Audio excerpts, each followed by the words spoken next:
Africa, which is shortly going to become a different nation, and the conflicts in Southeast Asia. What are we to do about it all? Where's the directive? There's no clear clarion voice speaking to Catholics. So that is the difficulty. But the overall picture, I think, is explained by the fact that everywhere you can turn, name one country where you wouldn't find that Christianity and Catholicism is in recess. Recess in its faith, recess in its influence, recess in its way of life. And therefore God, you know, when a man drinks too much, Bernard, he doesn't send an angel to punish him. He lets him drink too much, and he ruins his organism.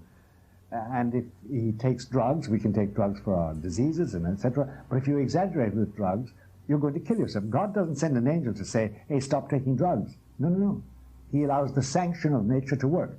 There's a sanction of human nature in the community of nations working here.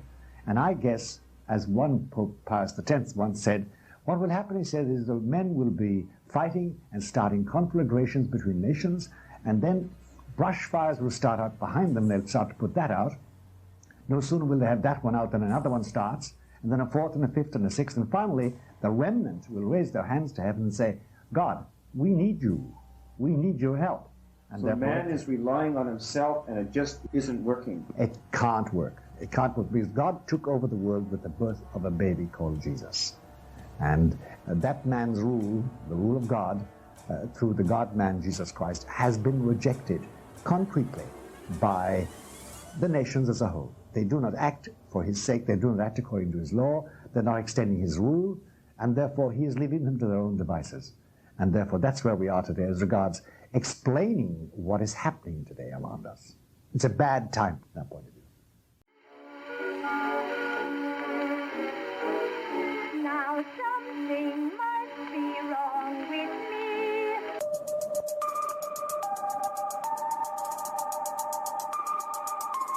These are dark times, there is no denying.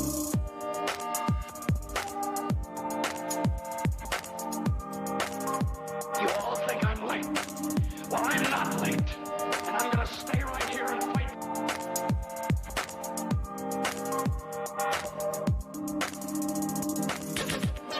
You are not machines. You are not cattle. You are men.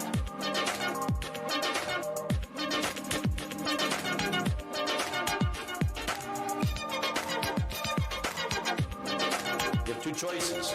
Become a saint or go to hell.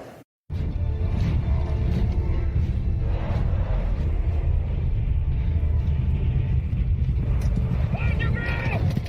Hold your ground! This day we fight!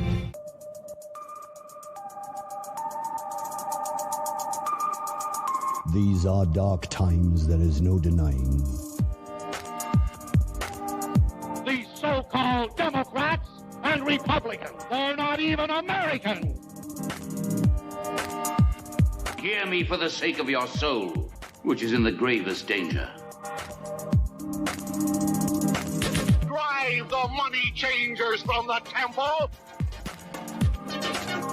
Only Christ exists. Only Christ. And I am not worth 45 or even 5 euros. I am worth nothing. By all that you hold dear on this good earth, I bid you stand! Men of the West!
if you take a survey of the world, say take a survey of North America, Canada, the United States, and Latin America, and then of Western Europe, and of Africa and the Middle East, and the Far East, you'll find one central issue always coming out. Everywhere, Christianity is in recess. Everywhere, the idea of God's rule, of God's law, as promulgated by Christ and as maintained in the tradition of the Christian church, is in recess. And what God is saying to us, really, look, as a community of nations, you are bloodstained with guilt. You're bloodstained with guilt on account of your anti-life stance. You're bloodstained with guilt on account of your greed. You have deserted my altars, and therefore I'm leaving you to your own devices. And death is going to take over as long as you pursue this course. In other words, it's really an extension of what Our Lady said at Fatima, that what is happening is that God is allowing the greed and the avarice and the cruelty of man to run its course, since man as a community of nations are deserting him. And now added to that is the fact that most Catholics in the world today are confused. They're deeply confused, but what is right, what is wrong? Is there a just war going on in the Gulf? Is it right for us to deal with the guerrillas in Latin America the way we're doing? What should we do about South Africa, which is shortly going to become a different nation, and the conflicts in Southeast Asia? What are we to do about it all? Where's the directive? There's no clear clarion voice speaking to Catholics. So that is the difficulty. But the overall picture, I think, is explained by the fact that everywhere you can turn, name one country where you wouldn't find that Christianity and Catholicism is in recess. Recess in its faith, recess in its influence, recess in its way of life. And therefore God, you know, when a man drinks too much, he doesn't send an angel to punish him. He lets him drink too much, and he ruins his organism. And if he takes drugs, we can take drugs for our diseases and etc. But if you exaggerate with drugs, you're going to kill yourself. God doesn't send an angel to say, hey, stop taking drugs. No, no, no. He allows the sanction of nature to work. There's a sanction of human nature in the community of nations working here. And I guess, as one Pope Pius X once said, what will happen, he said, is that men will be fighting and starting conflagrations between nations, and then brush fires will start out behind them. They'll start to put that out. No sooner will they have that one out than another one starts, and then a fourth and a fifth and a sixth, and finally the remnant will raise their hands to heaven and say, God, we need you. We need your help. And so man is relying on himself, and it just isn't working. It can't work. It can't work because God took over the world with the birth of a baby called Jesus. And that man's rule, the rule of God, through the God-man Jesus Christ, has been rejected concretely by the nations as a whole. They do not act for his sake. They do not act according to his law. They're not extending his rule. And therefore, he is leaving them to their own devices. And therefore, that's where we are today as regards explaining what is happening today around us. It's a bad time at that point. Now something must be wrong with me.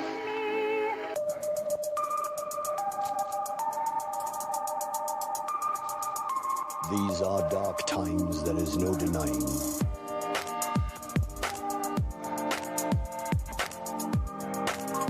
You all think I'm late. Well, I'm not late.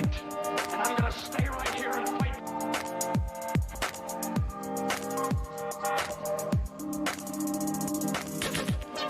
You are not machines. You are not cattle. You are men.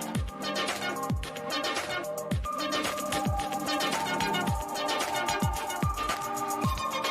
are dark times, there is no denying. You have two choices. Become a saint or go to hell. You all think I'm late. Well, I'm not late. And I'm gonna stay right here and fight. Underground! This day we fight! You are not machines. You are not cattle. You are men. These are dark times, there is no denying. These so-called Democrats and Republicans, they're not even Americans! Become a saint or go to hell. Hear me for the sake of your soul, which is in the gravest danger. These money changers from the temple. This day we fight! Only Christ exists. Only Christ. And I am not worth 45 or even 5 euros. I am worth nothing.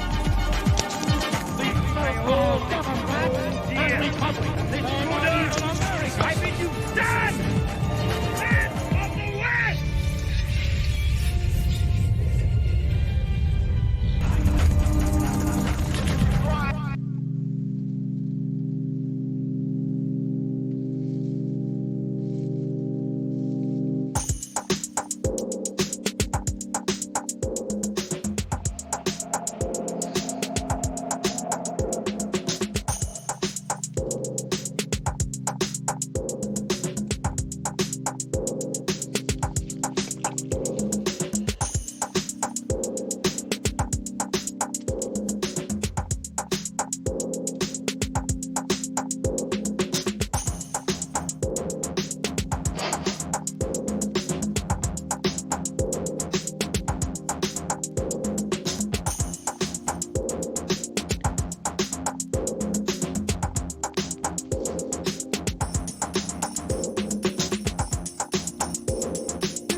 If you take a survey of the world, say take a survey of North America, Canada, the United States, and Latin America, and then of Western Europe, and of Africa and the Middle East, and the Far East, you'll find one central issue always coming out. Everywhere, Christianity is in recess. Everywhere, the idea of God's rule, of God's law, as promulgated by Christ and as maintained in the tradition of the Christian church, is in recess. If you take a survey what God of the world, say take a survey of North America, Canada, the United States, and Latin America, and then of Western Europe, and of Africa and the Middle East, your bloodstained with and the Far East, you'll find one central issue on account of your greed. You have deserted my altars, and therefore I'm leaving you to your own devices. And death is going to take over as long as you pursue this course. In other words, it's really an extension of what Our Lady said at Fatima, that what is happening is that God is allowing the greed and the avarice and the cruelty of man to run its course, since man as a community of nations are deserting him. And now added to that is the fact that most Catholics in the world today are confused. They're deeply confused, but what is right, what is wrong? Is there a just war going on in the Gulf?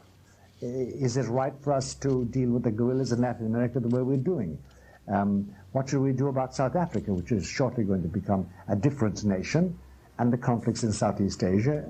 What are we to do about it all? Where's the directive? There's no clear clarion voice speaking to Catholics.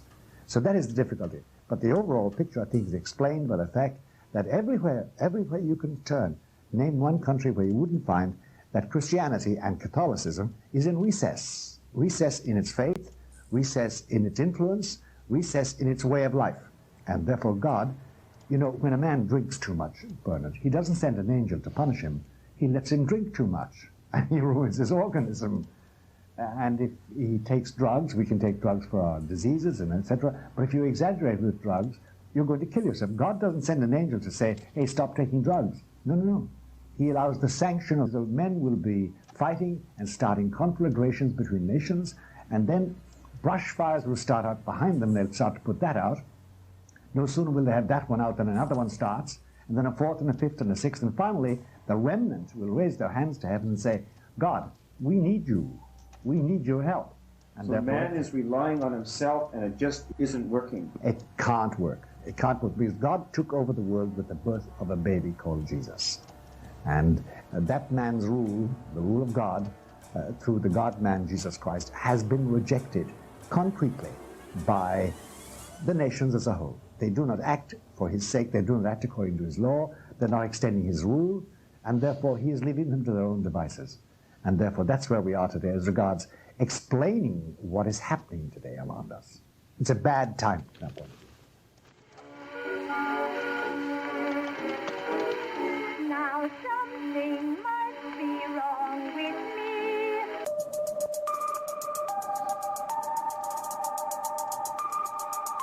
These are dark times, there is no denying.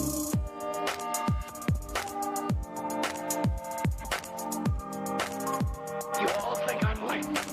Well, I'm not late. And I'm gonna stay right here and fight.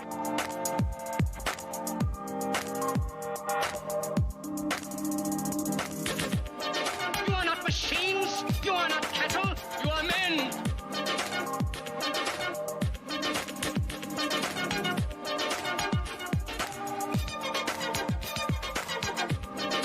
You have two choices. Become a saint or go to hell.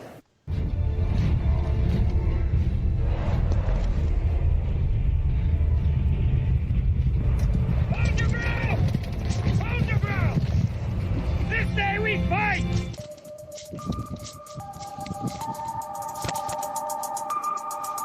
These are dark times, there is no denying. These so-called Democrats and Republicans are not even American. Hear me for the sake of your soul, which is in the gravest danger. Drive the money changers from the temple! Only Christ exists. Only Christ. And I am not worth 45 or even 5 euros. I am worth nothing. By all that you hold dear on this good earth, I bid you stand! Men of the West!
if you take a survey of the world, say take a survey of North America, Canada, the United States, and Latin America, and then of Western Europe, and of Africa and the Middle East, and the Far East, you'll find one central issue always coming out. Everywhere, Christianity is in recess. Everywhere, the idea of God's rule, of God's law, as promulgated by Christ and as maintained in the tradition of the Christian church, is in recess. And what God is saying to us, really, look, as a community of nations, you are bloodstained with guilt. You're bloodstained with guilt on account of your anti-life stance. You're bloodstained with guilt on account of your greed. You have deserted my altars, and therefore I'm leaving you to your own devices. And death is going to take over as long as you pursue this course.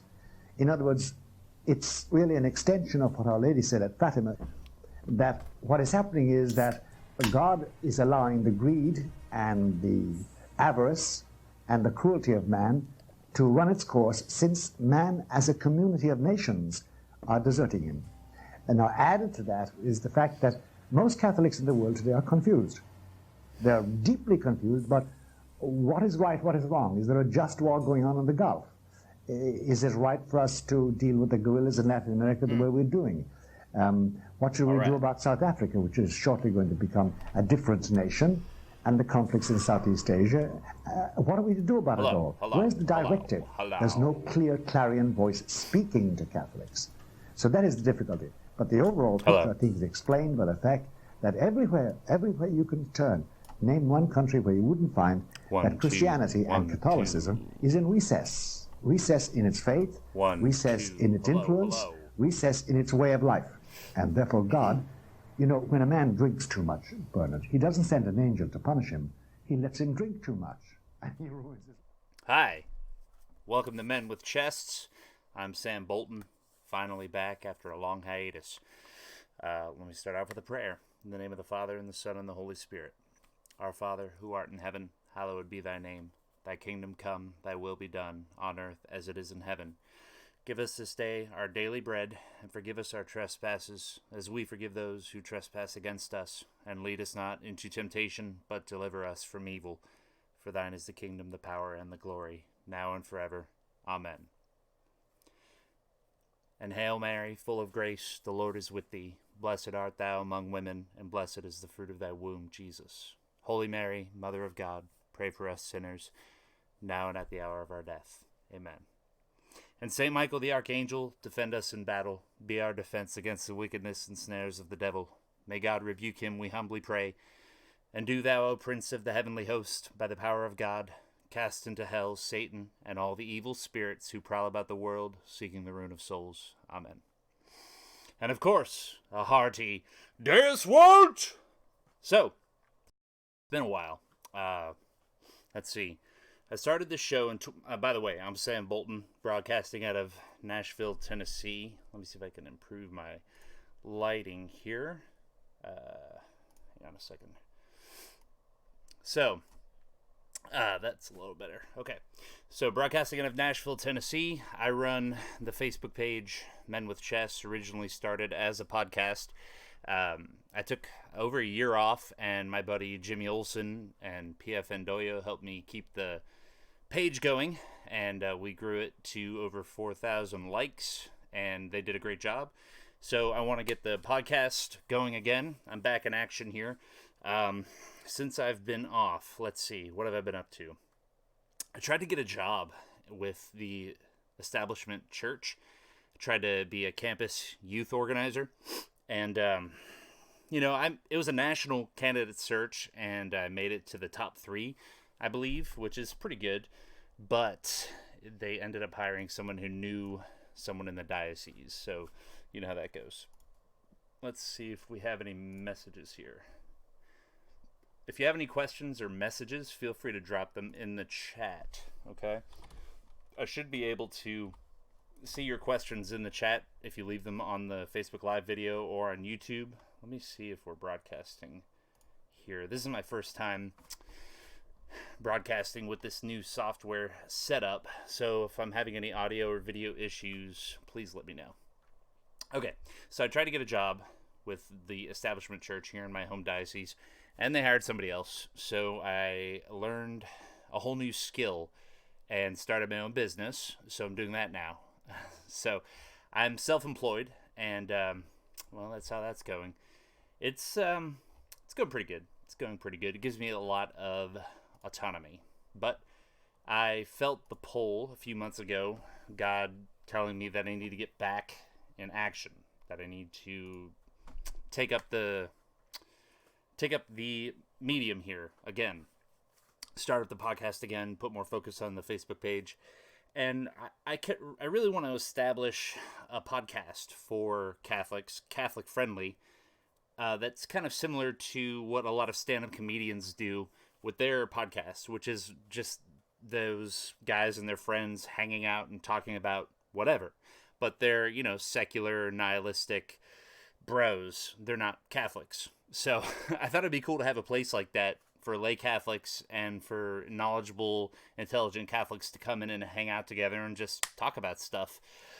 It doesn't have to be Catholic stuff, but it's definitely going to be Catholic friendly, mostly Catholic topics. But we'll also talk about news. We'll talk about art and culture. We'll talk about history. We'll talk about theology and all church history, all that kind of good stuff, but all in the light of church teaching. And I also want to be free to talk about anything I'm interested in, because, I started this show because I wanted to have a platform to get on and talk about whatever I want in light of Catholic teaching and to promote Catholic masculinity. So I've been a lifelong follower of different conspiracies, and I know that in some circles that's sort of like a bad word, conspiracy theory. It's been a weaponized term, and well, what can I say? I'm unashamed. When I was a child, I used to go to the public library and go to the Dewey Decimal 001 section, which is where they would put all the weird books, and I'd read all the off-topic or the fringe topics, and I was always interested in that stuff, and I still am. So it's been a decades-long fascination, and I think it's I think the Catholic world could use with a little bit more skepticism of mainstream narratives in this modernist post-Christian culture we live in. We could use a little bit more skepticism. So I want to be able to talk about that stuff as well. So that's what's going on. Let's see. There's not much going on in the news lately. There was another one of those, what do they call them? Incels? I don't think that's a very proper term for them, but another one of those guys popping off and committing a mass shooting. And immediately everybody tried to get on the bandwagon and blame it on Donald Trump. So we had 2 mass shootings in less than 24 hours. There was one in El Paso, and then there was one in, up in Dayton, Ohio. Apparently the guy in El Paso, he was sort of a loner. He had a manifesto, an alleged manifesto. I'm not convinced it was actually written by him, but he was concerned about mass immigration from the global south, from Guatemala and Mexico.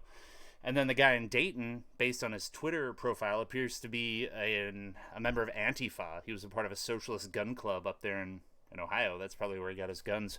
And he committed his shooting in a bar that was populated by kind of like blue-collar Trump supporters up there.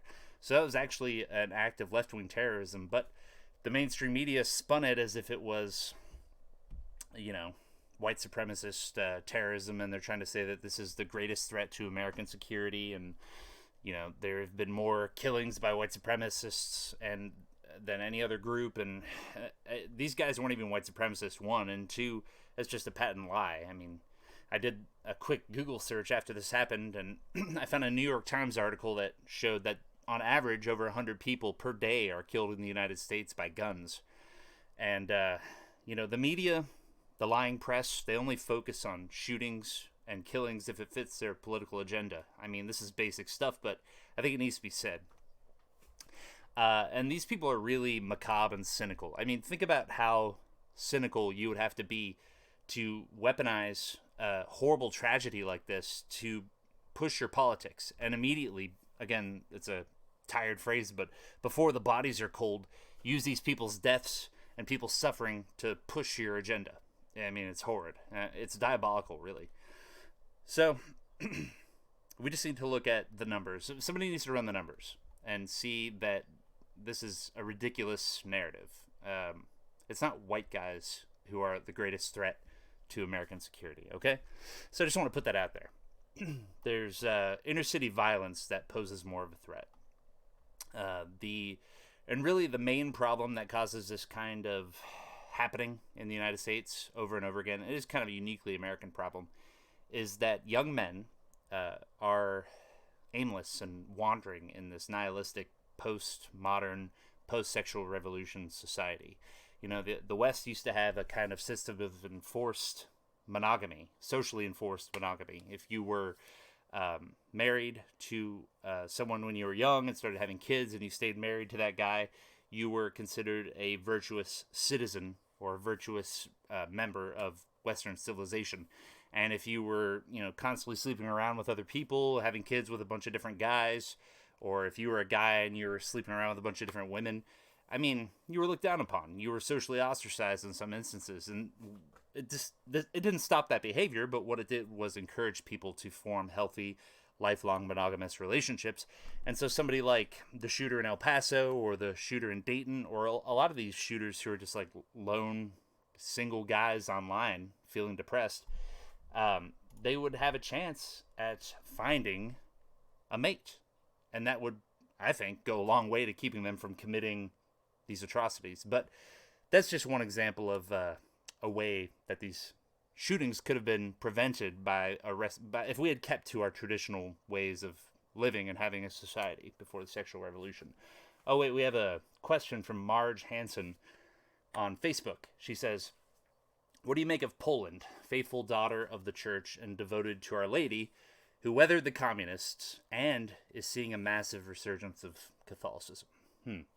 It's an interesting question, Marge. What do I make of Poland? Well, it's funny. The countries in Eastern Europe and Russia, who were under godless, atheistic communism, who had this horrible police state put a boot down on their neck and try to destroy their faith in God.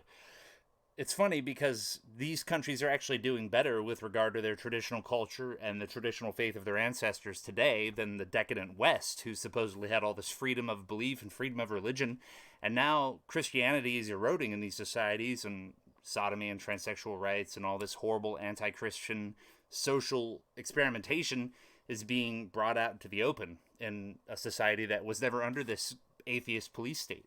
So, in some sense, I mean, you'd have to say it had a lot to do with the protection of God, but in some way, having an out-in-the-open police state pushing down on you and trying to suppress your Christianity makes it clear what's being done to you, and it's easier to resist. I mean, it's harder in the external sense, but interiorly, you know that there's an evil force trying to destroy your faith as a society.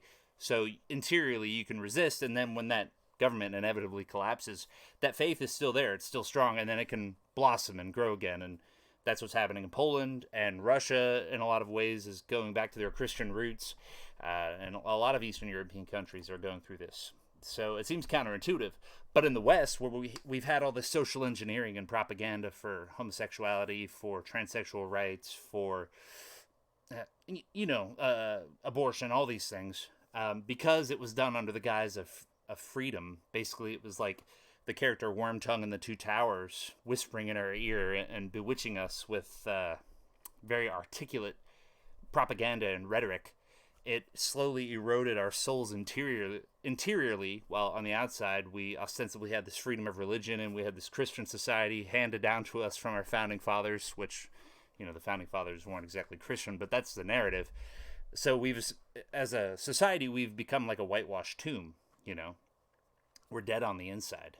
The Christian faith of our ancestors is largely eroded.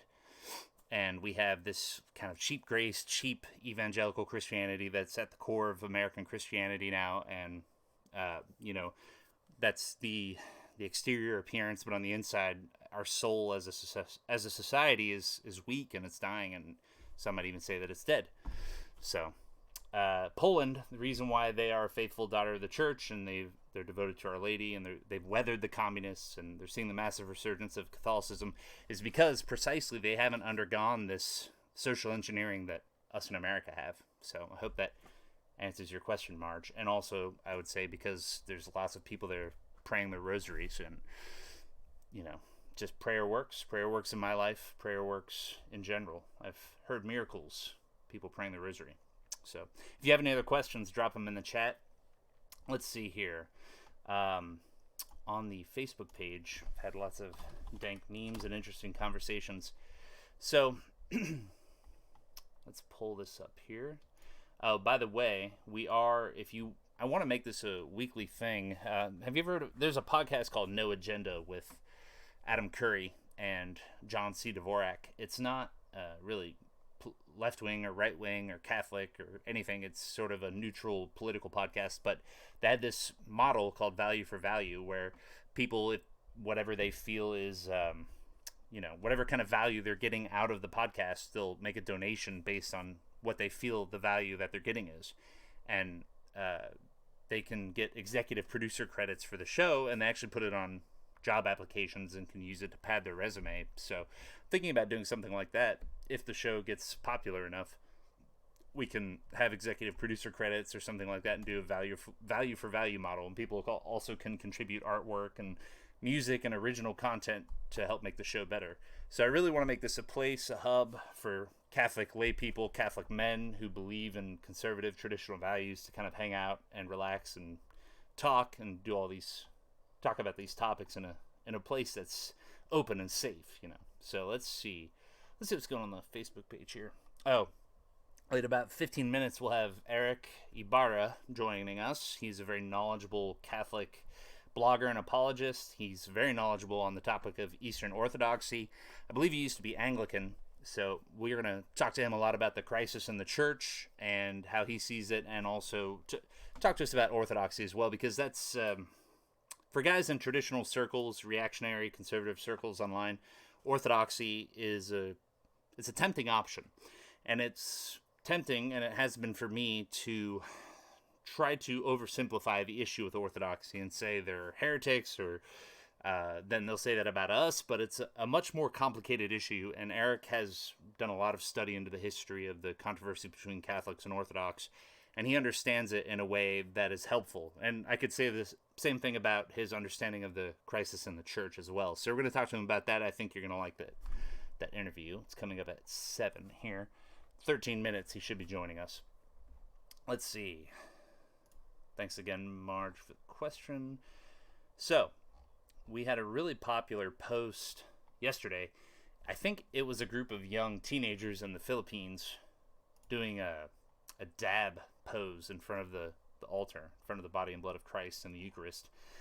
And I didn't know it was anybody. I mean, you couldn't tell from the photo. It seemed pretty anonymous to me. It was just an example of the liturgical and moral laxity that's characteristic of the post-conciliar church. So I thought it was interesting, and I posted it with the comment, "Speaks for itself."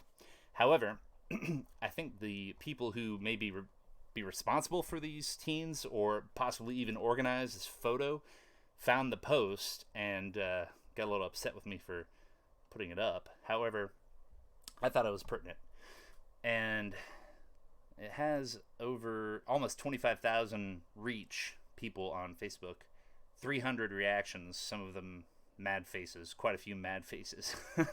But one guy commented here, and I think this might be one of the people who are responsible for these kids, but he says, "I can't believe how this got here. This should be addressed locally and with compassion. These are just kids learning the ropes. And yet, I can't believe how fellow Catholics scandalize it even more. Are you joyful for exposing them? Well, how good for you. You just made them infamous rather than discreetly correcting them." And then I responded, "I doubt anyone could know who these people are or where this is unless someone who knew them pointed it out. It's anonymous otherwise." Which is true. But it got a lot of reactions here. And I think the point and the purpose of this post is to point out that when you're at Mass and the Eucharist is present, if you're Catholic, if you're a faithful Catholic, then you believe that that is literally the body and blood of Christ, made present, the sacrifice of Calvary on the cross, made present at the altar in your parish every day by your priest. So if you're in the sanctuary, you need to act as if you are at the foot of the cross, with Christ hanging on the cross, tortured and broken for you, for your salvation. That's the way you need to think of the Eucharist. That's the way you need to think of when you're in the sanctuary before the altar. So you need to act with reverence. And not only that, this is your king. This is the king of the universe, the king of heaven, the king of earth. So you need to act with some reverence there as well. So dabbing in front of the altar and talking loudly and laughing and carrying on as if you were in a bar or a restaurant or something, which, don't get me wrong, I've been guilty of as well. I'm a fairly new Catholic, 4 years in, so this is inappropriate stuff. You need to just remember where you are, and doing the flossing dance or anything like that is inappropriate. So just want to point that out there. That was a popular post this week. There was a cartoon I posted that was interesting as well. That was along the same lines, and it just speaks to the post-conciliar church, what's been going on since Vatican II. Not because of anything the documents of Vatican II specified, though I do want to talk about Vatican II and how to respond appropriately to that, because it's an interesting topic. We should have a guest on to talk about it. Maybe I can ask Eric about it as well, but it's in the spirit of Vatican II, what the modernists and liberals brought into the church after Vatican II. There was a lot of liturgical abuse in the Novus Ordo, priests wearing clown costumes and bringing in acoustic guitars and just things that were not there before, and most traditional Catholics would consider irreverent and inappropriate for Mass. So basically the idea is anything that is not appropriate for holy worship and reverence at the foot of the cross, don't bring it into Mass. And that includes dabbing, you young Filipino youth group.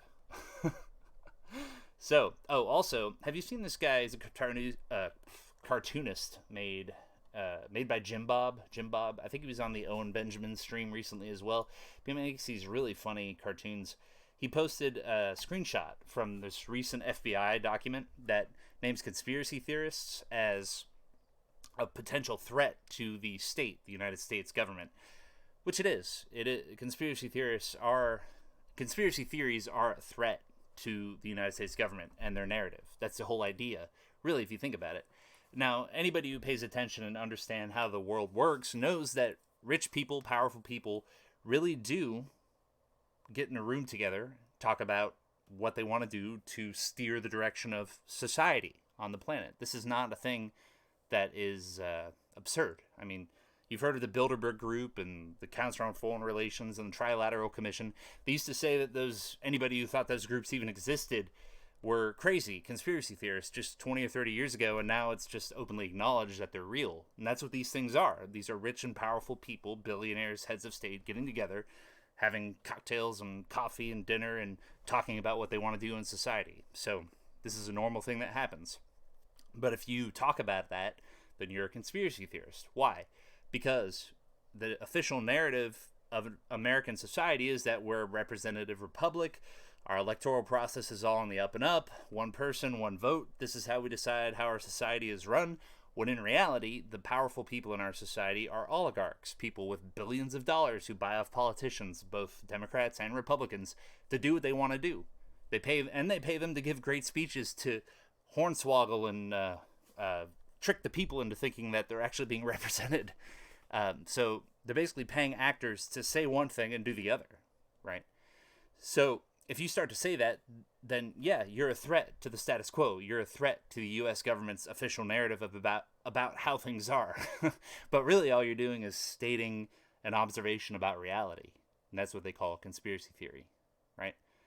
So a conspiracy theory about whether or not we landed on the moon or the shape of the earth or whatever, just conspiracy theories that are maybe absurd, maybe interesting. They're not actually a threat to the power and status quo, but a conspiracy theory about how power is actually structured in our society, yeah, that's a threat. So in this document that Jim Bob posted a screenshot from, it's an FBI document, he highlighted it. It says, another factor driving the intensity of conspiracy theorizing in the United States and the subsequent threat from conspiracy-minded extremists is the uncovering of real conspiracies or cover-ups involving illegal, harmful, or unconstitutional activities by government officials or leading political figures. So they're saying that what is driving what is driving just everyday citizens of the U.S. to become conspiracy theorists is they're noticing actual real conspiracies or cover-ups involving illegal, harmful, unconstitutional activities by government officials or leading political figures. I mean, you can't write this stuff. This is why the clown world meme is so popular, because our society and our government has become so absurd in this final stages of the American empire, this collapse we're living through, that they're saying people who are conspiracy-minded are coming up with these theories because they're observing actual conspiracies that the government is engaging in. Therefore, they're becoming conspiracy theorists, and they're a threat. This is Trump's FBI saying this. American citizens who are noticing the corruption and criminality of their government are the number one focus of Trump's FBI, right? It's not ISIS or Al-Qaeda or whatever. It's not Muslim extremism or North Korea or even Russia. I mean, because they know that's a farce. It's American citizens who are noticing that the government is corrupt and criminal and controlled by oligarchs and no longer represents the American people. So make of that what you will. Let's see. We got some comments here.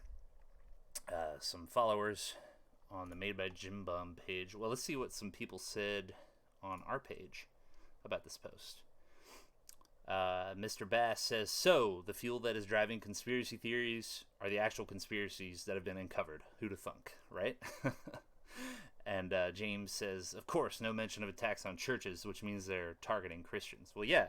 I mean, faithful Christians, people who actually believe in the teachings of Christ, the teachings of the church, the social kingship of Christ, they're one of the biggest threats of all to the state. Because fundamentally, post-Enlightenment Western governments are founded on anti-Christian political philosophies, right? So if something is anti-Christian, whether it's the people who believe in that philosophy are cognizant of it or not, are cognizant of it or not, their philosophies are rooted in something diabolical, infernal, because it's anti-Christian. So, I mean, that's my opinion of post-Enlightenment philosophies and why they're so, foundationally dangerous and an error, because they cause... Oh, looks like Erick's joining us here. Let me bring him on. Erick Ybarra, 1 second. Okay. Hey, there he is. Let me... Hi, everybody. Hey, thanks for coming on, man. Yeah, thanks for having me. Sorry I got here a minute or so late. Oh, and I got you 3 minutes early on my clock. Okay, good. Splendid. Awesome. So you were just on a podcast with Reason and Theology? Yeah, we just had an episode basically asking the question, dare we hope all men are saved? So I just got done with that. Oh, wow. So you're pulling double duty tonight, huh? Yeah, it's a pleasure, though. Good. Well, I appreciate you coming on. Yeah, this is actually our first episode back after a long hiatus, so I hope it's a good one with you. Yeah. Awesome. So what was the conclusion you came to? Dare we hope that all men be saved? Well, my answer is no. But, part of the show was going through the theological background of why some folks today and in the past, in the ancient past, in fact, held to such a view, or even stronger, where they asserted with certainty that all men would be saved. And, one of the theologians of today that gets often cited as making this view popular is Urs von Balthasar. Mm-hmm. And he's not the new kid on the block, though. He was just coming in a line of many other predecessors of theological thought. There was many Eastern fathers, for example, Eastern theologians in the early Middle Ages who espoused a certain sort of apokatastasis. St. Gregory of Nyssa is one example. His writing on the soul and the resurrection he talks about the restoration of all things, including the destruction of death under the feet of Jesus Christ, which would include no more damnation for anybody. So it's not just a modern emotional instinct that wants everybody to be saved that grounds this theological opinion. They have several philosophical and theological notes that they're working from. They're seriously erroneous, but it's good to be fair and to give the background of that. So in short, put it this way for your listeners, if they're familiar with the game of chess, some of these universalists today, they look at creation as a chess game where God is facing evil. And in order to checkmate evil in the end, you can't have anybody lost, and you can't have any more damnation. So in order to checkmate evil, everything has to be returned to the good. So that's a theological note, and so it's fair to go through where these people get this from. Now, we did say that this is wrong, and we went through 4 basic scripture passages that show that. So okay. That's the nutshell. Sorry for taking so long. No, you're fine. For our listeners just joining us, we're talking with Erick Ybarra here. He's a popular Catholic blogger. Have you published any books, Erick? I have 2 in the works. They've been, long in coming, but they're not published yet. Okay. And we were just talking about the theological question, dare we hope that all men be saved? I think the first part of your statement got cut off, so I apologize. I just wanted to catch people up here, but we're all live now. Let's see. Erick, you were on the Reason and Theology show. Just before this, we were talking about that. And you're also a fellow UCF grad as well, so it's pleased to be on. Oh, yeah. Yeah, I got my my BA back in 2010. When did you graduate? I graduated in 2012. It was a long route for me. I was doing both engineering and criminal justice, and I ended up getting my criminal justice degree in 2012, and I never finished my engineering degree, but I did get far enough into it to get it to land a job in technology. So I guess I got the goods anyway. But okay. So yeah. Awesome. So how did you get into apologetics? I guess that's not your field of study, or academically, I mean. Yeah. Well, I mean, there was a detour when I was a Protestant to go into formal training, but that obviously was abrogated because I left. But I was in apologetics going back to 2005. Was a Protestant Reformed Baptist, and that's when I just had a passion for the truth, and I had a passion for people to know the truth. And so very early on, I was, involved with many evangelistic efforts. I started off knocking on doors. Oh, wow. I started doing that, open air preaching at UCF campus. So you may have seen me there once or twice. Yeah, that's on the in front of the math and physics building. So you're doing with Reform School. Did you have any Reformed Theological Seminary? Did you have any interactions with them or R.C. Sproul? Well, no, I was often there at RTS in Oviedo, next to Orlando. I was often there making use of their library because they had just about everything I needed.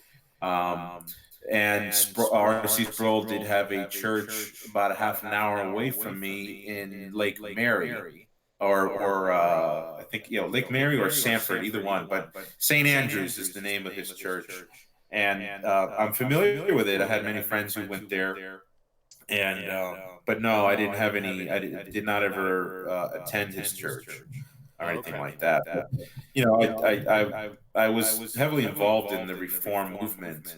And this was, where I wanted to go. So I was going to school. We had some sort of college that we were starting at Cornerstone Baptist Church in Chuliota. and we were trying to get an accreditation to our college, which is a Bible college in-house. And the idea was for us to become the first graduates. But I didn't finish because I left before I could. But having said that, the pastor that I was under, he took myself and many others under his wing. It was like a group of 10 guys, and we were learning Greek, we were learning the original languages, we were learning biblical interpretation, exegesis, hermeneutics, church history, and that's where I wanted to go. So that's why, UCF was kind of a on and off thing. It took a while for me to finish there. But when I did leave, but when I did leave, I sat around with Lutherans, and I built a Lutheran library. Then I was with the Anglicans for a while, and when you're going through the horizon of Christian traditions, you don't know exactly what seminary, what school you want to go to.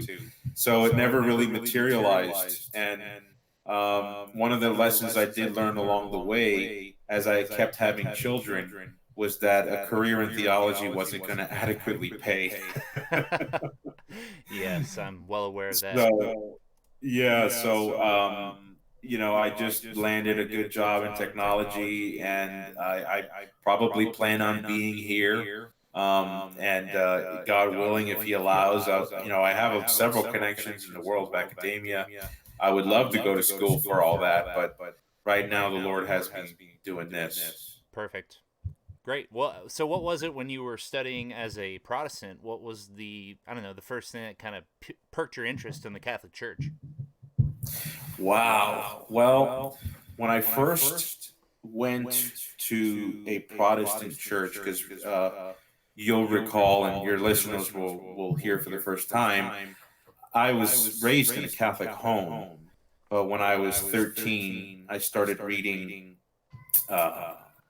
books on philosophy, not necessarily books on philosophy, but science fiction books that were heavily influenced by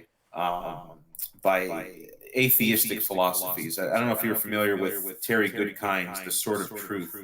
I was big into science fiction writing, and that series I started reading, and I got the author's worldview, and it was one that was more agnostic and atheistic. And so I became an atheist in high school. Oh, wow. And when I came to university, I met a Bible evangelist who got me into the Bible, and that's how I had a conversion experience, you could say. And it was ever since then. Every day I've been studying to this very day.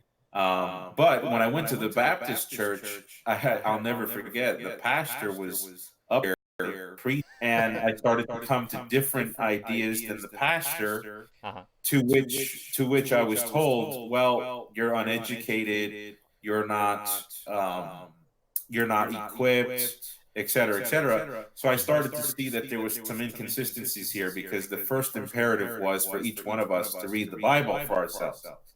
And then when we actually started doing that, there was resistance from the leadership, because they thought our interpretations were wrong. Yeah.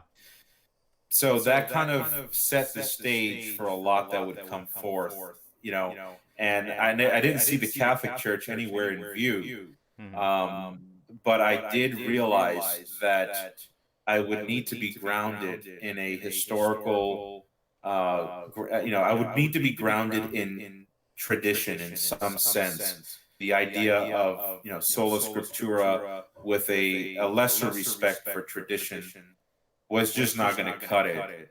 And when I left the Baptist church, I went to immediately to the Lutherans, because I didn't want to become a Catholic. I wanted to be connected to history, but I also wanted to be purified of all of its mess. So Luther was one of the first guys I was attracted to. Oh yeah, but there's no mess associated with Luther. That guy was straight as an arrow. Come to find out, So yeah, that's how it first started. I guess you could say I went in that direction, and I found the Anglican Church, and boy, I was happy. I was a pig in mud because as an Anglican, I could enjoy everything in history and not be accountable to any of it. And I didn't need to. I didn't need to carry the burden of defending papal infallibility, but I could defend the divine institution of the episcopate.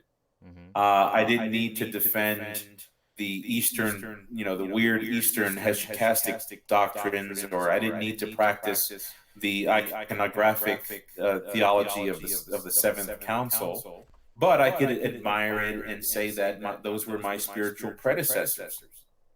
So Anglican was really comfortable, because I could have so wide a range of options to believe throughout history, and I felt like I was connected to the apostles. But come to find out, I kept reading the church fathers, and I realized that I was part of an Anglican church that was very conservative. We had nothing to do with Canterbury, but we were a sliver off a sliver off a sliver. And so I realized that the church fathers taught one of the marks of the church was its unicity, one, holy, Catholic, and apostolic. And I realized that the Anglican church, no matter how conservative it can be, has to forsake that patristic dogma of the unicity of the church. And I realized I was in a belief system that was only 400 to 500 years old. Right. So that's when I, heavily got into studying Orthodoxy of the East and Roman Catholicism, and I did end up, closing in the Catholic Church. Interesting. So, were you ever an Orthodox Christian? No, but I did attend services, divine liturgy, and I did rub elbows and shoulders with many well-educated Orthodox people who are still to this day my friends. Some of them are clergy. In fact, one of my best friends is an Orthodox priest. Oh, wow. So no, I never joined, but I got enough in to know as much as I can from the outside. Gotcha. Interesting. Yeah, I kind of had a similar journey. It's funny in Protestant churches when they tell you to study the Bible for yourself, and I'm not sure if they mean it all the time, because a lot of guys or girls who actually do it end up leaving Protestantism, either becoming, some sort of disaffected agnostic or becoming Catholic or Orthodox, because right. I mean, when you actually study it and you're smart enough to see the contradictions, it's really hard to hold it together, Yeah, it is tough. So, yeah, interesting. One of the things I appreciate about you, Erick, is your fairness. And like you were speaking earlier about the issue, which I think the show you were doing on Reason Theology over there, was it with Michael Lofton? Isn't he the host over there? Yes. I mean, him and I, we started it, but he's really the founder, you could say, but I'm just his sidekick. Yeah, I gotcha. So you guys were kind of responding to the recent flap with the TNT show where they were calling out Archbishop Robert Barron's video about hell, correct? Yeah. So exactly. We were. I didn't watch the whole thing of Taylor and Tim's show. But yeah, I think more needed to be said from the reviews that I was getting. But I can't comment on it, otherwise. So yeah, it seems like I appreciate the way you treat these topics with fairness, because that's something that a lot of people don't do. They tend to put things in more simple categories and make it easier to understand, so you can just kind of pick a side and go rah rah, which I'm guilty of doing a lot too, because it makes these issues easier to navigate. And I'm a layperson. I do have a master's in theology, but it's from a Nazarene school, so a lot of these these Catholic and Orthodox issues are really complicated and hard for me to digest. So it's a lot easier to just break it down into smaller categories. So like the issue with Catholics and Orthodox, when I first started thinking about it, I thought it was just like, political prejudices that were a holdover from the imperial days, and they used the filioque as an excuse to break up. That was how I saw it. And then I started looking into it, and I'm like, what? who are these people? You know, it was just so much, and then I'm dealing with a millennium of history. Of course, it's going to be complicated. So, Right. I mean, you were the first Catholic person that I've ever seen speak about the issue that started to make some sense of it for me, and I appreciate the fairness with which you treat it. So, do you want to speak to that? Yeah. So, when I was looking into Orthodoxy, it was really one of those things that, hey, anything but Rome. So let me check out the last thing. Yeah, exactly. So when I first got involved with Orthodoxy, I was very fascinated with it, and it was almost like I really wanted to go Orthodox, But and any of the listeners here, and I know listeners of RNT and readers of my blog, they'll remember my Anglican days. You could still, if you Google my name, you'll see some of the work I did, back in 2012, 2011, where I'm really rocking the Catholic Church with a lot of arguments and refutations. And so what I realized that I was doing is I was taking the worst of Catholicism, and just because there was some prejudice against it. The Catholic Church today, the face of it is not that pretty. And so we almost have an instinctive reaction to find reasons to, avoid it. But what I realized is that I need to go into the heart, to the blood flow, to the honey and the sap of Catholicism, and study that. And any of the problems that I had with Catholicism, I realized that if I was going to be fair, I'd have to admit that the Orthodox Church would also suffer if I applied the same fiery criticism towards it. So I realized that if I was going to just not become a Catholic, I would need to be fair in wherever I do decide to go. And I realized I was working with a number of prejudices, which, needed to be overcome. So I realized the importance of being fair and using equal balances. You don't want to refute something at its worst. You want to refute something when it's at its best. In order to get something at its best is to allow it to flourish in what its intention is. So that's why I want the best of Orthodoxy to be advertised. I want the best of the Protestants to be advertised. And I want to respect the best that they can bring, because if they fall on their best, that's the strongest form of refutation, but it also has the utmost respect for them, for the speaker on their of that, speaking on behalf of Protestantism or whatever other worldview or religion, so that they in turn also understand, hey, this person took he did the hard work of understanding the best of my view, and he did the hard work of responding to it point by point. I can't really criticize the guy. So it's really important, I think, to kind of have that method because you short yourself of the truth and you rob yourself of knowing the best of something when you just are satisfied with the worst presentations of it. Yeah, that's good. Yeah, so let that be a good word to any of you out there who actually want to engage in a meaningful conversation about anything, or a debate about anything. Try to look for the best in the opponent's position. That's very Thomistic, wouldn't you say? Yeah, exactly. You caught on that. Yeah, St. Thomas Aquinas understood that the best sort of investigation into something is to take the strongest argument in favor and do better than the opponent in explaining their argument, and then trying to meet it, confront it with an opposing view. Yeah, got it. Yeah, it's interesting because I not only run in Catholic circles online, but I'm also involved in more like traditionalist, reactionary political circles as well, monarchism and neo-reactionary and that kind of thing.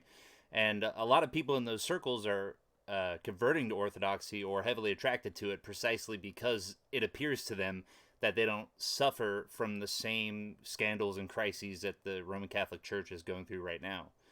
Right. So that was why I felt it was important to at least understand why that was a viable option for some people, because it's really hard for me to see how you could be a Catholic and buy into papal infallibility and the supremacy of the chair of Peter and then become Orthodox.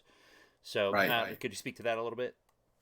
Yeah, so this reminds me of an interaction I had recently where there was a rather fiery Orthodox apologist who was, I don't want to say terrorizing my page, but he was just going off on why I just made, a drastically wrong decision. Mm-hmm. And particularly because of the recent revision on the death penalty. Mm-hmm. And, he was saying, yeah, that's a heresy. That's Christian tradition, 2,000 years, just thrown into the toilet. And you're in communion with it. So I asked him, I said, so you're an Eastern Orthodox Christian, right? I said, I'm an Orthodox. Mm-hmm. What part? Who's your synod? Who are you part of? He's part of the OCA, the Orthodox Church of America. And what's interesting is the Orthodox have had many responses to the death penalty over the decades, all in the negative. But the OCA, that's the Orthodox Church of America, in 1986, they met together in a synod and they condemned the death penalty as intrinsically evil. Huh. They didn't use the word intrinsic, but they said there was no excuse for it. It was contrary to the gospel, and they condemned it outright completely. Mm-hmm. And I told this to my interlocutor, and he said, "What?" I said, "Yeah." He said, even if you can turn around and say, "Well, that synod is not an ecumenical council," you're still in communion with a synod that teaches what you're condemning me for as a Catholic under Pope Francis. So that would be a good example of using equal balances before launching into anathema. And he had to realize that he needed to be more careful, with what he was doing. Not only did he misunderstand the revision itself, but he didn't understand his stance. And I think it's important for the Orthodox, if they want to criticize Catholics and Protestants, and this goes for everybody else, is that they also need to understand that there's problems in every communion, and the idea is which one has kept the faith most pure. And in order to do that, you need to study both your own tradition, compare it to Christian history, and that of others fairly, and not just selectively. Right. Makes sense. Great. Well, let's get into it a little bit. How much time do you have, Eric, by the way? I'm good. I'm good till 8 o'clock. Okay, that works. Let's get into a little bit with Orthodoxy, some of the nuts and bolts. So you've got, St. Gregory Palamas, St. Photius. You've got the Great Schism in, 1056? Is that what it is? Yeah, a lot of historians will chart 1054. Okay. But yeah. Okay. And of course you have the Filioque controversy. You have and I hear Jay Dyer talking a lot about the essence energies distinction and how that refutes Thomism. And so what's out of all this big panoply of interesting alien topics to a lot of Catholics, what's some of the most important things to understand as a base if you want to understand this controversy between the two groups? Yeah. So there's so many things to look at. When the Greeks first had an issue with the Latins in the 9th century with Photius, it really had nothing to do with the idea of a successor of Peter heading the whole church. That was conceded everywhere, even in Constantinople. The issue there obviously was it was a disciplinary issue of Photius's position as the Patriarch of Constantinople, but Photius took the opportunity of writing an encyclical of his own, which he shared with the other Eastern patriarchs, complaining about Latin abuses, liturgical practices that were going on in the Balkans. That's where the Bulgarian church was. You had Latin missionaries and Greek missionaries working side by side. And so the Greek missionaries were getting a chance to see face to face how the Latins do worship. Okay, let me just stop you right there for 1 second. Let's back up a little bit. You said that prior to the 9th century, it was accepted everywhere that the Bishop of Rome had primacy. Yeah, even in the 9th century, Photius himself lived and died as a believer in papal primacy. And so is this disputed by Eastern Orthodox historians in any substantive way, or do they just sort of rationalize it differently? I would not say any Eastern Orthodox historian would deny it. Eastern Orthodox apologist, perhaps. Yeah. But a historian would not. And they don't need to deny it because they could just reform that understanding of primacy to be just a few shades less than Vatican I, and they're all right. Yeah. So it's what kind of primacy are we talking about? Papal primacy, check, no problem there. Papal supremacy, well, maybe. If it depends on how we use the term supremacy. So in other words, you have a lot of Orthodox historians that are what you would call high papalists. They're willing to go very far with the prerogatives of the See of Peter, but they would say the See of Peter went too far. Okay, gotcha. Okay, so some missionaries in the Balkans encountered Latins and got to see the cultural difference in their liturgical practices, or? Yes, the Latins fasted on Saturdays during Lent. This was this is abomination. Back then, liturgical uniformity was a little exaggerative, but yeah, the Latins they shaved their face. They were not allowed to have wives. I believe they ate dairy during Lent. These were things that for the Greek East were just unthinkable. But most of all, they were using the filioque in the creed, and so Photius took opportunity to write on the errors of the Latins. This is the first one, we could say, where they start really writing against the Latin Church. And there had been some hints of it, like at the Council of Trullo in 692, which had 20 or so canons that were not overtly directed against the Latins, but they are directed against what they would call abuses. And it just so happens Latins did those. But with Photius, we see an overt confrontation. Okay. But long story short, I mean, if your listeners really want to read up on this whole Photian controversy, the go-to source now, which has been translated into the English from French, is Father Francis de Vornik's The Photian Schism. Okay. And that really goes through the whole history. And he proves that Photius himself, even though he did oppose Pope, he ended his career in submission to the Pope. Wow. That's a big deal. Yeah, that's a big deal. This is why a lot of Eastern Catholics to this day still refer to him as Saint Photius the Great, because he never really did die out of communion with the Church. Right. Let me ask you this question. Go ahead. So, in the Latin Church, we say the Holy Spirit proceeds from the Father and the Son. And in the Eastern Church, they say the Holy Spirit proceeds from the Father.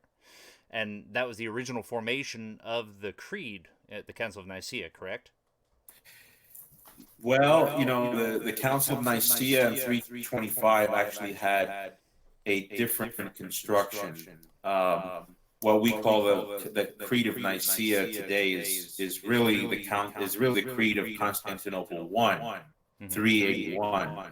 That's where you have the addition of the procession of the Spirit from the Father, who together with the Father and the Son are worshipped and glorified. But so you do have it in the Creed of Nicaea, but that nobody today cites the Creed of Nicaea the way it was constructed there. They cite the Creed as it was constructed about 60 years later in Constantinople. But yes, that's what we call the Nicene Creed. Yeah. Okay. Hey, Eric, your camera is getting really fuzzy. Do you want to try turning it off for a minute, and we'll just let you do a little audio and then try to turn it back on in a few minutes? See if it can. Yes. Let me see what I can do here with the camera. Just kind of hit the camera button to shut it off, I think. Yeah. Sorry. Okay. How's that? Yeah, it's perfect. Perfect. Okay. Yeah, that's fine. Okay, great. So, all right. So the filioque. I guess the larger question I want to ask here is, I was listening to Jay Dyer's interview with Michael Lofton. I think that was just put out a few days ago on the Reason and Theology show.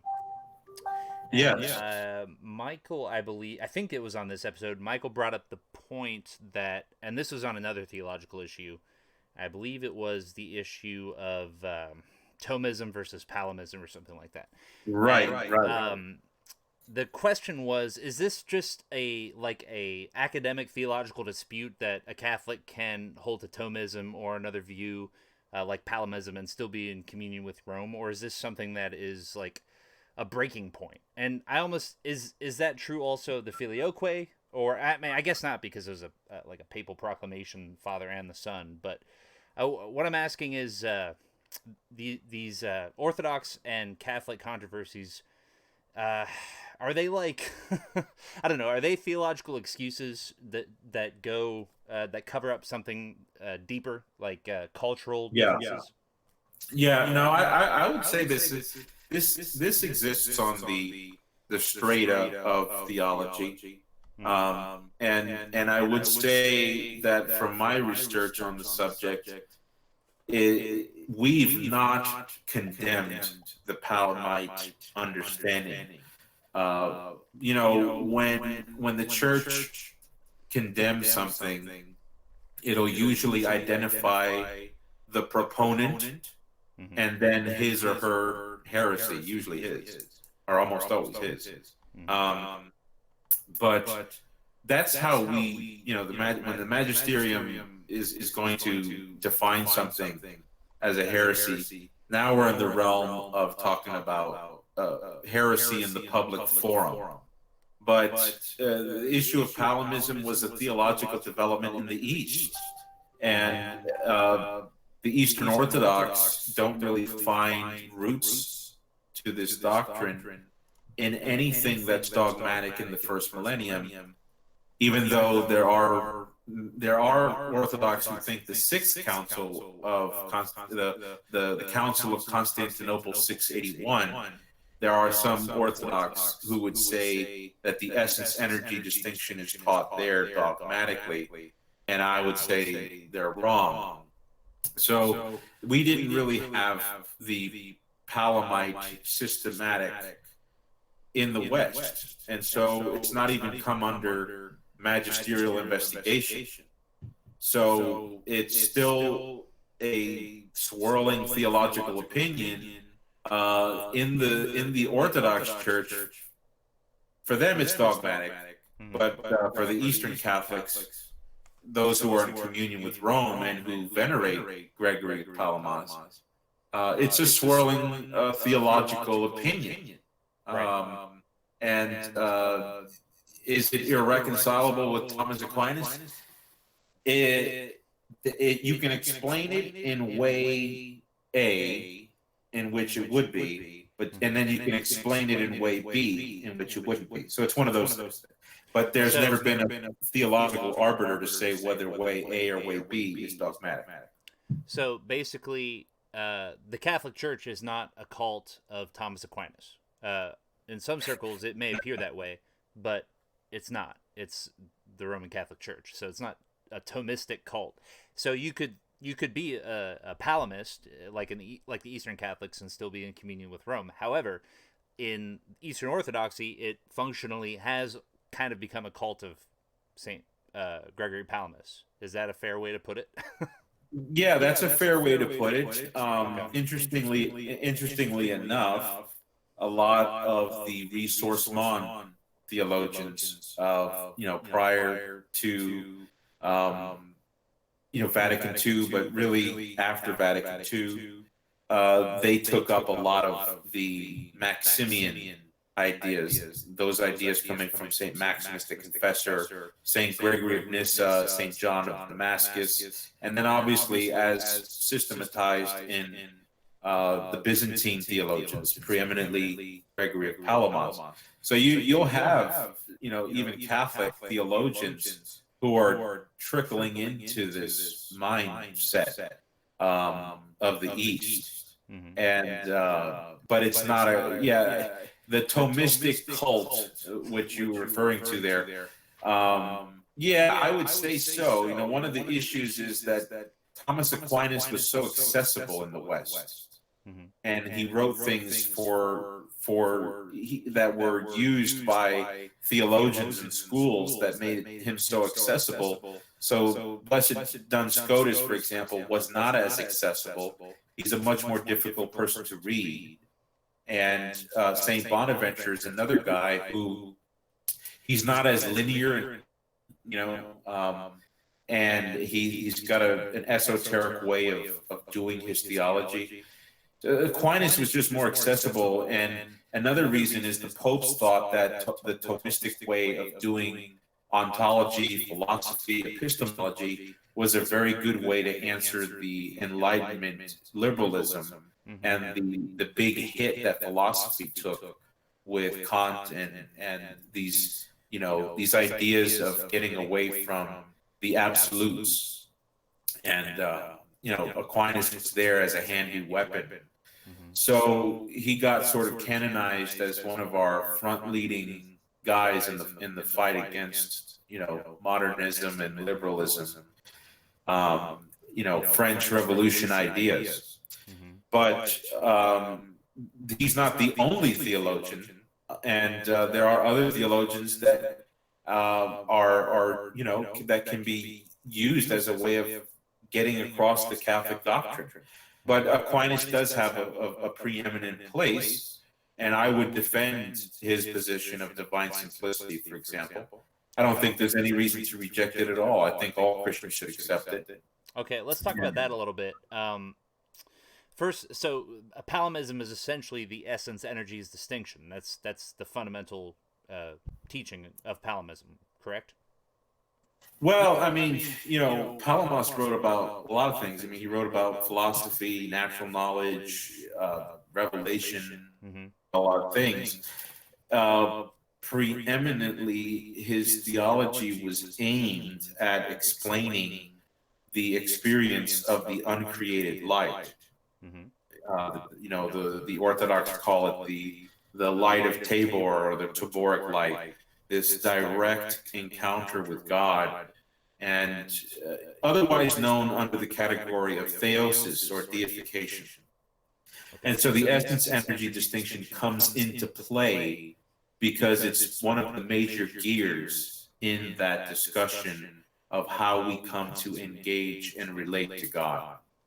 And so this uncreated light, this is something that was experienced directly by some monks in the East using hesychastic prayer, correct?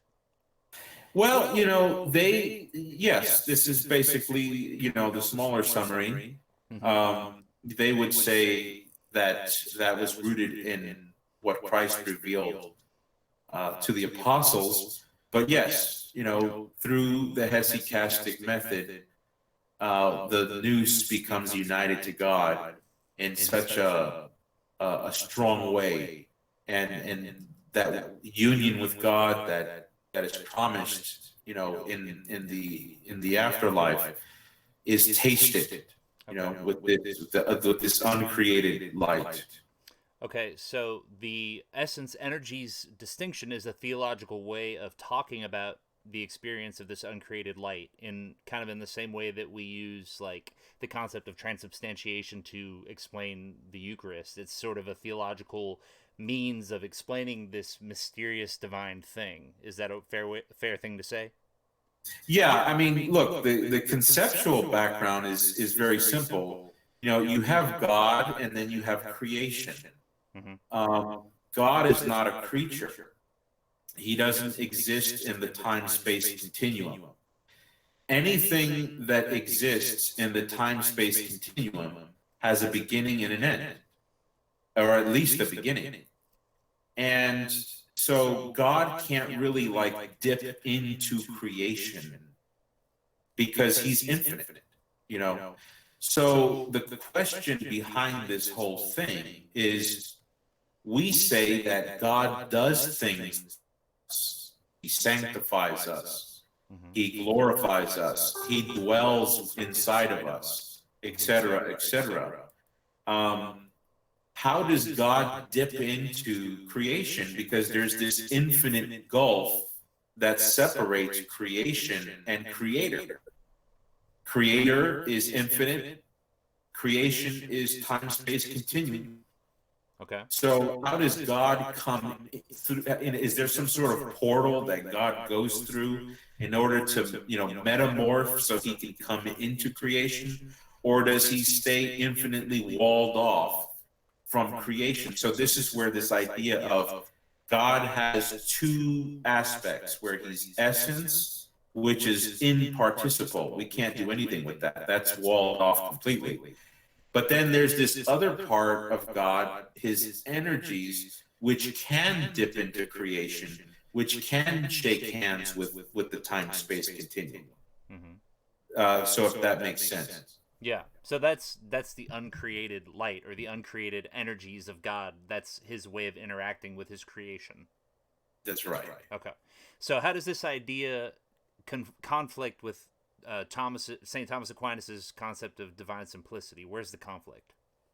Well, yeah. So, you know, Thomas Aquinas and Palamas are doing theology for different reasons. You know, Aquinas is thinking very much in metaphysics, and Palamas is thinking in terms of soteriology. And so there's a lot of there's a big bridge that needs to be built in order to get the two in the same room, because they were just dealing with such drastic different things, you know. But, you know, Aquinas would say that God cannot be broken into pieces. So you can't break God into essence and then energies just so you can have his energies come into the time-space continuum. Because what that does now is it makes God in parts, where and if anything that has parts has a prior compounding of the parts that put it together, which means that it's finite and not created. It has to be creation. So Aquinas would say that if Palamas was really going to say that God is literally broken into two pieces, where he got his essence, which is completely walled off from creation. We can't know it. We can't see it. We'll never know it. But then there's this other broken piece, which is his energies, which we can see, we can deal with, and we can engage with. The question is, when did essence and energy get put together? Because if they were ever put together at some point, that would mean there's composition in God. But Palamas wasn't an idiot. And so he knew that there was something about this idea of essence and energy that required an explanation that would not sacrifice the unicity and simplicity of God. Because Palamas said God is not composite. You know, composite, you know, for your listeners, when we say composite, that means composed of parts, composition, where you have two things coming together to make it up, you know. So Gregory Palamas, if we could understand him as not breaking God into two different pieces like that, but that there's another way to understand this distinction between essence and energies, something like what Aquinas would call the participation in the divine nature, which is it's created in the sense that it's a supernatural accident that happens in the soul. The soul is elevated to a certain amount of supernatural virtue, faith, hope, and love. And God is faith. God is love. God is intellect. And so theosis for the human, according to Thomas Aquinas, is the human being linking up with God's intellect through the elevation of the mind, the infusion of grace, faith, hope, and love, and forevermore in glory, love, charity, the bond of peace. The way that Aquinas looks at this question of theosis is from the human to God. What has to happen to the human in order for the human to experience God? The Palamite, he looks at this as what has to happen to God in order for God to experience humanity. Okay. So they're looking at it from two different angles. And this is why the Palamite's going to talk about the essence and the energy distinction, whereas for the scholastics, particularly Aquinas, he's talking about the elevation of human nature. You can put them together. I wish that I knew enough to do that. Otherwise, if I did, I would write a book about it. Maybe you will. Maybe I will one day. We don't know. But the best of scholarship today that I could see would say that they're reconcilable as long as Palamas is not saying that there's a real distinction in God that makes him into parts, and that he somehow retains the unicity and simplicity of God, which I think some Palamite scholars have said is possible. And then on the end of Aquinas, we would have to say that this whole issue of created grace, it can be confusing. We're not saying that all we're dealing with is creatures when we get saved. But we have to really talk about an intersection of God's intellect and our intellect in the process of theosis or deification. And this way, the gulf between God and creature is closed, in a supernatural way. And Aquinas did this with the beatific vision. Okay. So, there's been one scholarly attempt at bridging Palamas and Aquinas that I know of. There's actually two, but one tries to do it directly, and that is A.N. Williams, The Ground of Union. That's one book if your readers are interested. Another book that's not as direct is Marcus Plested, and that's Plested. He's an Eastern Orthodox scholar, and he has a book out there, Orthodox Readings of Thomas Aquinas. Oh, awesome. Okay. Yeah, and you can YouTube him as well. He's got a few lectures where he talks about this. Okay. Great.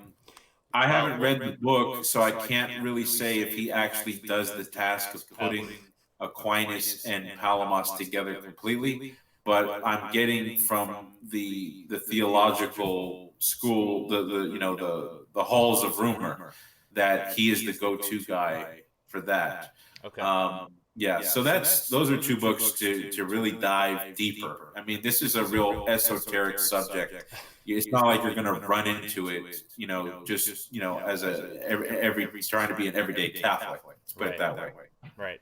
But it's good to at least know something about and to treat our Orthodox brothers fairly and I appreciate that about you. That was an absolute clinic for the layperson, I would say, on the Eastern Orthodox controversy with Catholicism. But before you go, Eric, we're coming down to the last 10 minutes here. I do want to get, I heard one of your earlier shows with Michael, you talked about the church crisis, and I heard you talking about the idea of, before the Second Vatican Council, the Catholic Church always believed that you had to be a visible member of the Catholic Church to go to heaven, Right. Whereas now it seems like kind of a gray area almost. But it's a touchy subject for obvious reasons. I'm a convert from Protestantism, as are you. I'm sure you have plenty of loved ones who are not in the Catholic Church, and so you certainly hope that they'll become Catholic, so they have the greatest chance of being saved and going to heaven. But I guess what I'm asking is, I want to get your thoughts on the church controversy, modernism, Vatican II, and extra ecclesia nullum salus within the next 5 minutes. Can you do that for me? Yeah.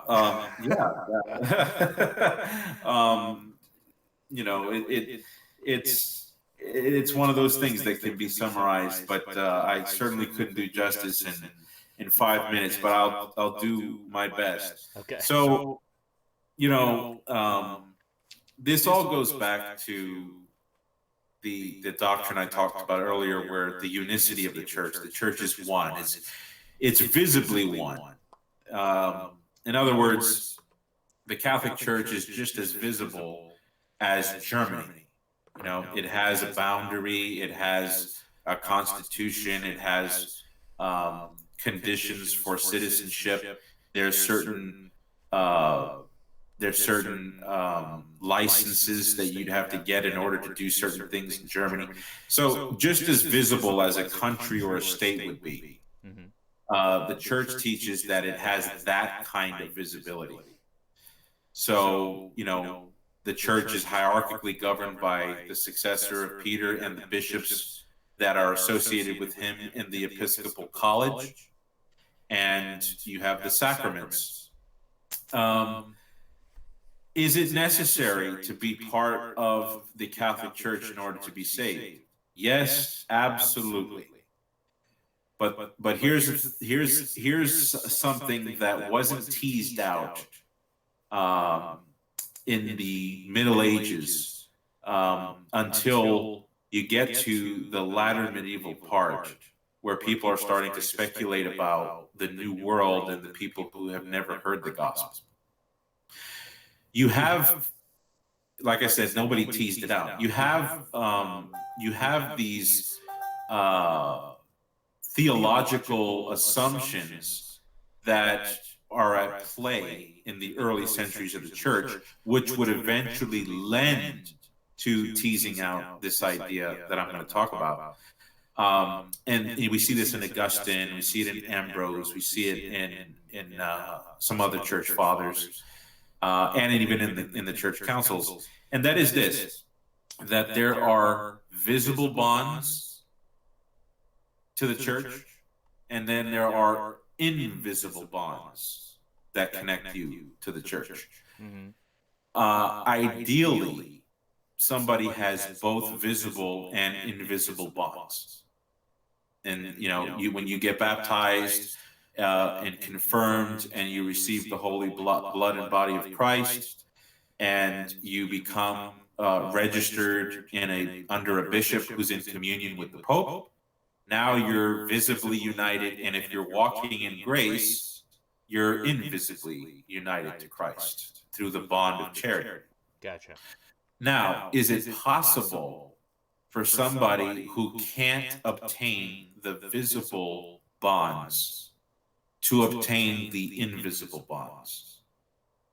And we see a pope actually going out on a limb in Pope Pius IX in 1864, I want to say. Pope Pius IX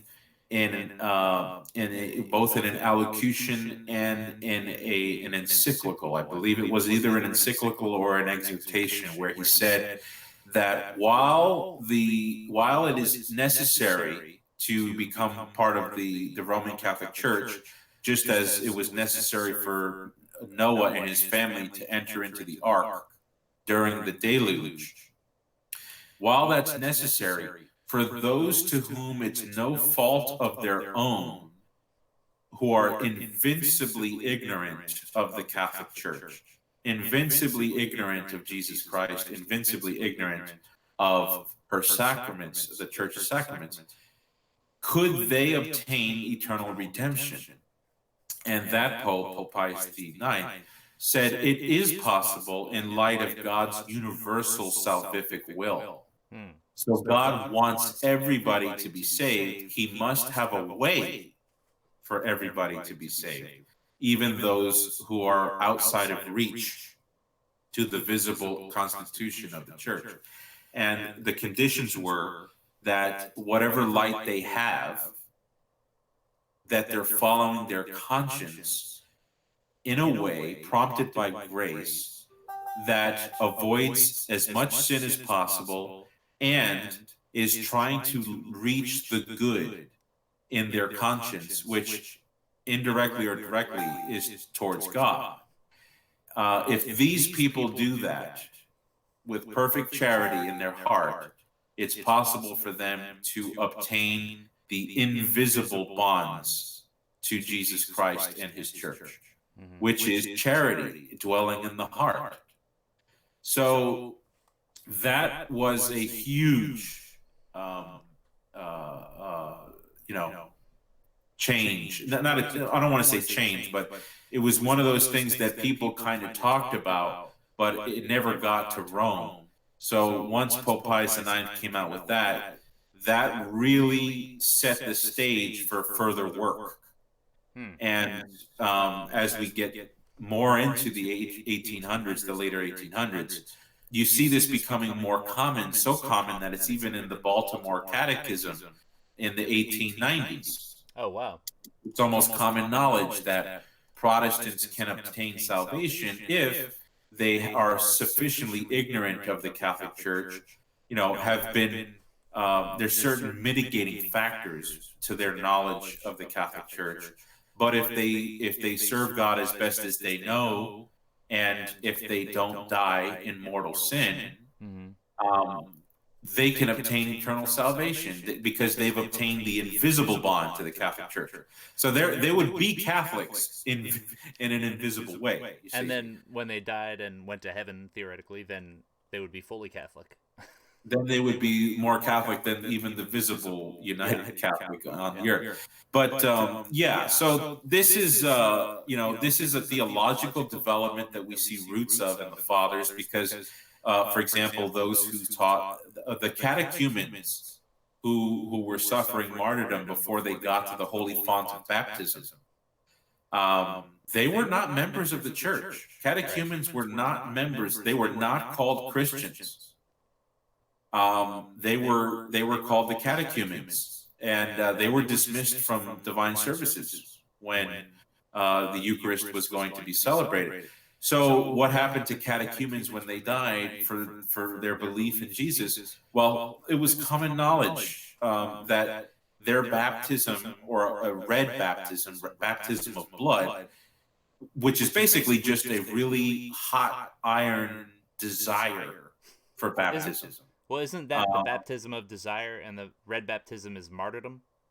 Yes, but yes, exactly. So the red baptism of blood, the heart of that is still in the desire. But the other baptism of desire. But they have this co-relationship in the fact that it's the desire, both the catechumenical martyr and the catechumenical desirer, both of them share this passion. They desire baptism, and they're willing to die for it. So the Church already recognized that there was some invisible route into the Catholic Church outside of the sacrament of baptism, of the physical sacrament of baptism in water, in other words.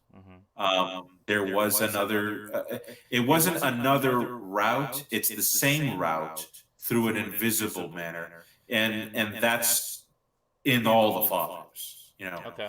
So it was a matter of digging deeper into this idea of desire that really explicated further work on the issue of people who never can reach divine revelation.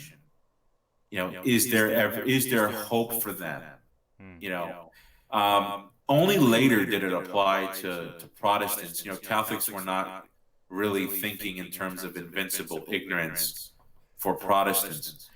But we know that today Protestantism is, they poorly form a lot of their members, and some of them are solid in their formation, but the way they represent the Catholic Church is to such a distortion that it's very debatable whether these people are rejecting real Catholicism. Yeah, I totally agree with that. Yeah, and I think that position totally jives with the idea that God is perfectly just and merciful and holy. I mean, and I have this idea that our society today is so diabolically disoriented, we would be shocked to see how invincibly ignorant people truly are. Yeah, I mean, that's now we're getting into a world where we could talk a lot about this,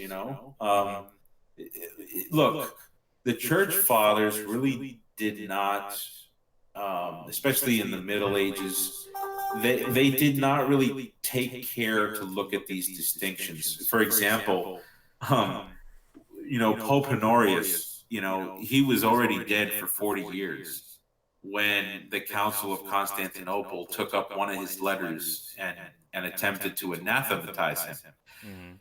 We would not do that today because he can't stand trial. I mean, what if he repented on his deathbed?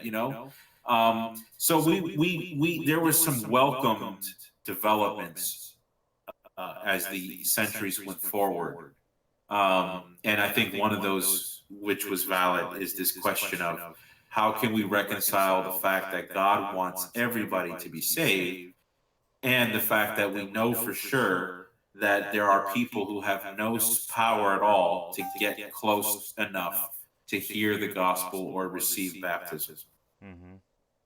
So yeah, that's in a nutshell, that's how the 19th century concept developed, and then we see it coming out even more in Pope Pius XII's Mystici Corporis. That was written, I think, in 1942 or around there. And Mystici Corporis, Pope Pius XII, which again is before Vatican II, and he says the same thing. He says that it's possible for, and I think he even refers to the Protestants, that because of a certain desire for Christ and salvation, with the inhibited mitigating circumstance of ignorance, that there may be a way for them to be saved.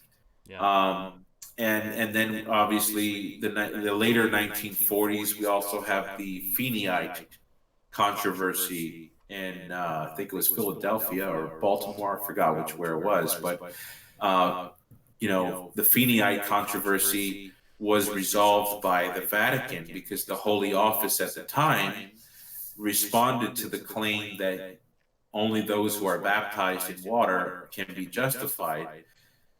They answered with the teaching of Pope Pius IX, which is that there is a baptism of desire and even a baptism of an implicit desire, not just explicit desire. Because Catholic catechumens have an explicit desire.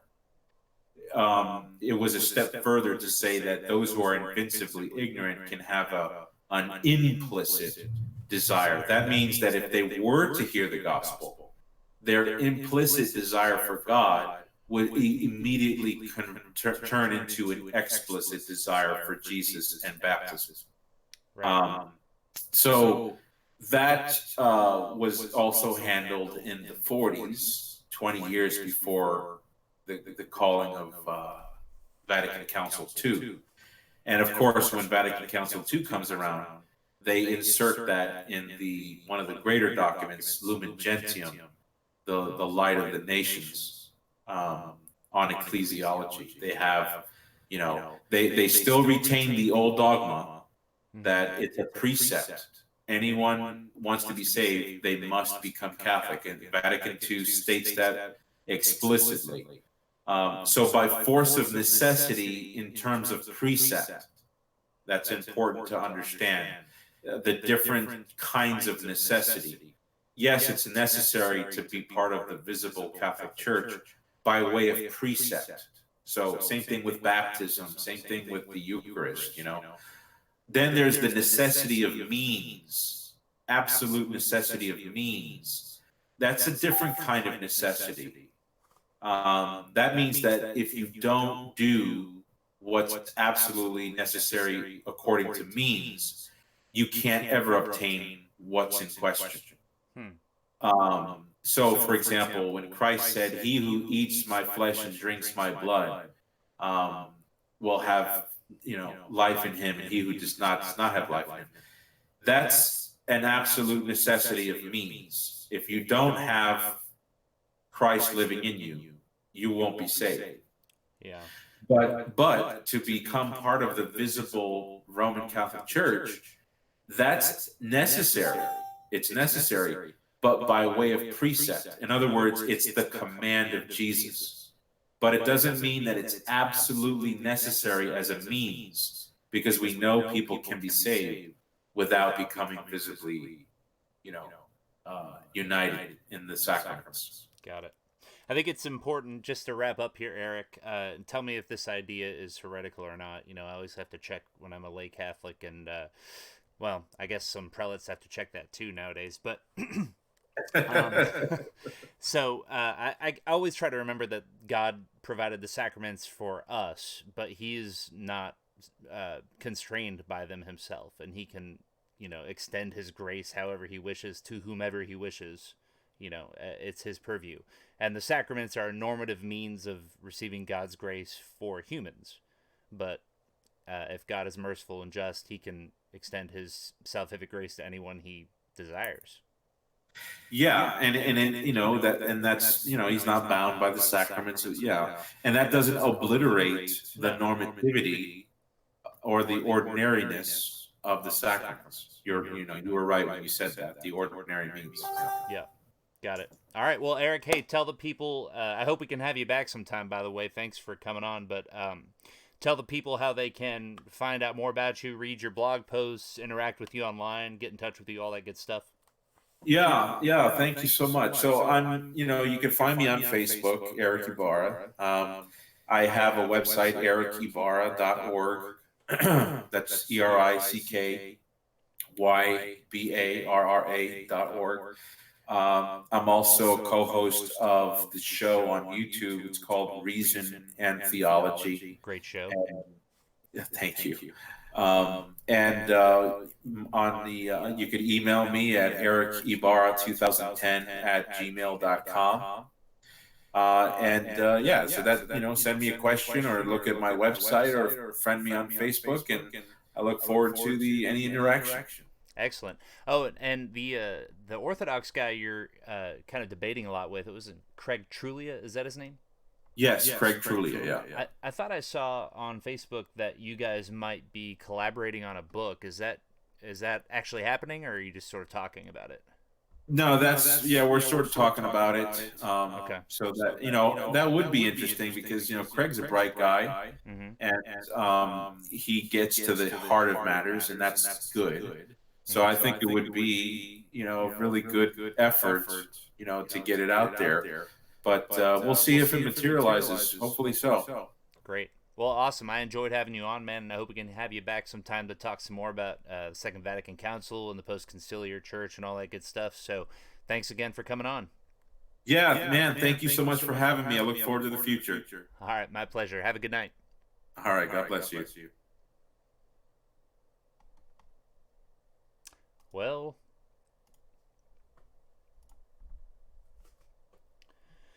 there you have it, folks. That is the triumphant return of Men with Chests, episode 30 with Erick Ybarra. We covered some good ground, talked about the Eastern Orthodox controversy, talked about extra ecclesia nulla salus and how to understand that in the post-conciliar church age. We talked about Erick's journey out of Protestantism and into the Catholic Church. And we talked about the importance of being fair when you're looking into positions you don't agree with. It's a very Thomistic way of dealing with those things. So, yeah, thanks for tuning in. Let me just give you some contact information and links here. Of course, the most popular place to interact with the show is on our Facebook page, and that's just Men with Chess on Facebook. We have set up all kinds of social networking recently, and so if you prefer to interact with us or to view our show on a different platform, we have a Twitter, we have a VK, which is the Vladimir Putin's way of spying on people version of Facebook. Let's see, we have Patreon and Subscribestar and PayPal. So if you want to support the show and help us produce more episodes and just support this work, then you can go there and send us whatever you feel is a worthy amount and whatever kind of value we're providing to you. Let's see, I'm trying to pull up my... I think we're also... we're streaming on DLive now, which if YouTube ever drops the ban hammer on us, you can catch us over on DLive. And we're also on Twitch and BitChute and Minds. And let's see, anywhere else? We don't have a Gab. Maybe I should set up a Gab. But anyway, so we're everywhere. So they would have to...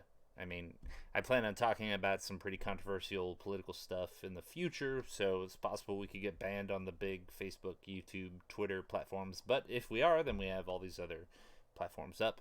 I have a post at the Facebook page pinned to the top with all of our links to our different social networks, so you can head on over there and check that out. And please give us feedback on the show. I sure appreciate you checking it out, and we will see you next time. We should have a show, let's see, next week on Monday, same time, and we are going to have the admin of the Facebook page, Catholic Bitstream Meme Machine. It's the page that has Steve Harvey with a Lenten ash cross on his forehead as the profile pic. And he's a hilarious guy. You're going to love him. And thanks for tuning in.